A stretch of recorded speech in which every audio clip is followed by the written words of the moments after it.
मोक्ष का अर्थ होता है जहां पर व्यक्ति को करने के लिए कुछ भी नहीं होता है। जैसे ही व्यक्ति मोक्ष के द्वार पर पहुंचता है, वहां उसकी सारी वासनाएं, तृष्णाएं सब समाप्त हो जाती है।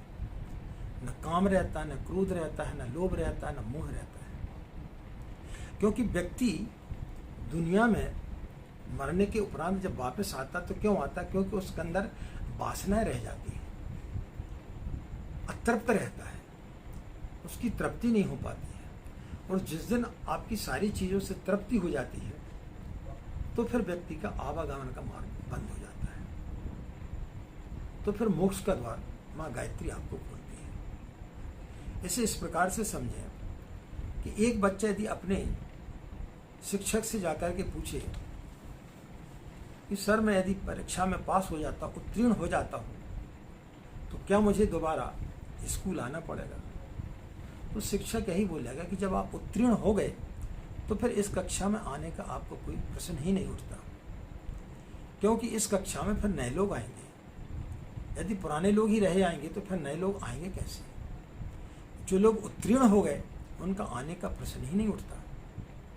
हाँ, लेकिन जो असफल हो गए हैं उन्हें उसी कक्षा में फिर से रहना पड़ेगा।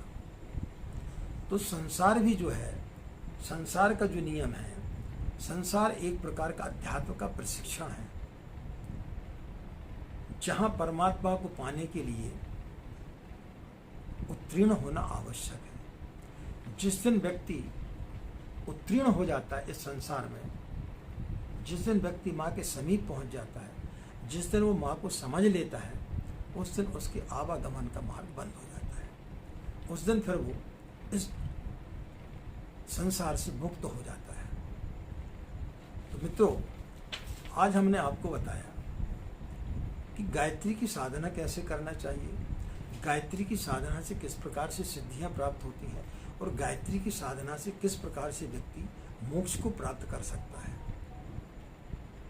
तो इन सूत्रों को यदि आप अपने जीवन में धीरे धीरे अपनाएंगे, क्योंकि कोई भी चीज एक साथ करने से नहीं मिलती है।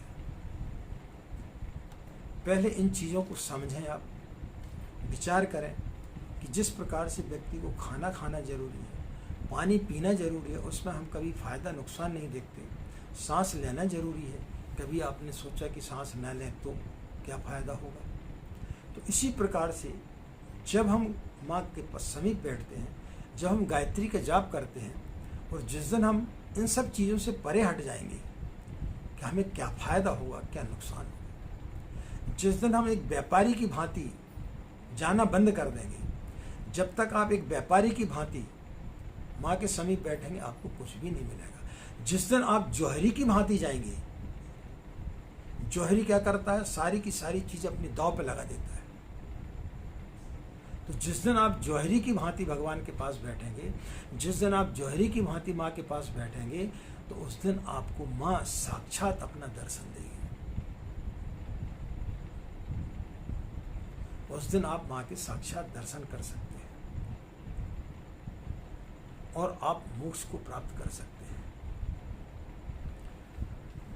मित्रों, यदि आप हमारे चैनल से अभी अभी नए जुड़े हैं और आपने यदि हमारे चैनल को अभी तक सब्सक्राइब नहीं किया है, और आपको कुछ लगता है कि इस चैनल से हमको कुछ अच्छी चीज़ें प्राप्त हो सकती हैं, ऐसा यदि आपको लगता है और आपने यदि हमारे चैनल को सब्सक्राइब नहीं किया है, और आप यदि चाहते हैं तो हमारे चैनल को सब्सक्राइब जरूर करें, हमारे परिवार के मेंबर बने, और वीडियो पसंद आने पर ज़्यादा से ज़्यादा लोगों को शेयर करें, ताकि दूसरे लोग भी इसका लाभ ले सकें। और यदि आप गायत्री परिवार से जुड़े हुए गायत्री के प्रचारक हैं, तो इन चीज़ों को आपको ज़्यादा से ज़्यादा, क्योंकि गुरुदेव के विचार हैं, गुरुदेव के विचारों को आप जितना ज़्यादा से ज़्यादा लोगों के पास तक पहुँचाएंगे, उतना ज़्यादा से ज़्यादा लोग इसका लाभ ले सकेंगे। इन्हीं कामनाओं के साथ में कि आपका दिन मंगल में हो, आप लोग खुश रहें, मस्त रहें, माँ गायत्री का असीम कृपा इसी प्रकार आप ऊपर बनी रहे। हमें आज्ञा दें मित्रों,